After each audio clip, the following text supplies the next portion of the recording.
Hello and welcome to Ethical Hacking for Kids.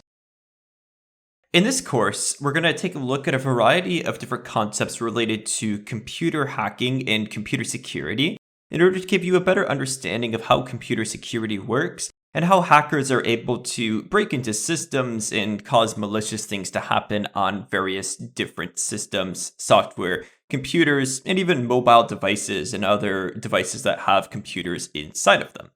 The main approach of this course is going to be to take a very kid-friendly as well as approachable approach for anybody who is trying to learn these concepts. The concepts will be presented in a very simple and straightforward manner so that it's approachable for any audience who wants to understand this better. So let's take a look at a roadmap of the actual course itself. So we're going to start off by taking a look at an introduction to IT and security, in which we're going to learn the fundamentals of what IT is, what computer security is, and how we generally define things like computers and software and these types of ideas.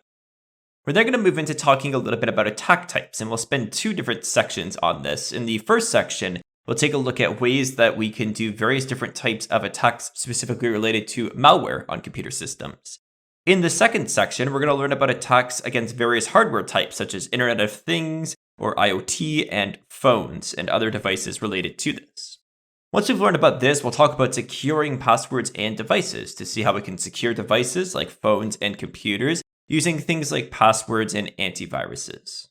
We'll then take a look at ways that we can use hacking for good causes. So we'll actually talk about ethical hacking and bug bounties and see how hacking can actually help people rather than hurt people. We'll then finish off the course by taking a look at some hands-on exercises. In the first hands-on section, we'll take a look at how to set up a hacking lab. And in the second hands-on section, we're going to learn the basics of hacking techniques, such as Google dorking, as well as hacking web applications. So in terms of prerequisites for this course, really the only thing that's required is to have a basic understanding of computers.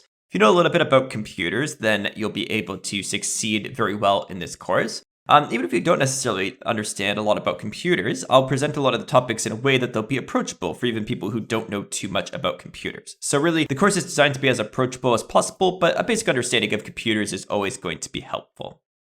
So thank you so much for watching this video. We will move into the first section where we'll start to introduce some of the important concepts of this course, and then we'll be able to really understand the ideas of ethical hacking.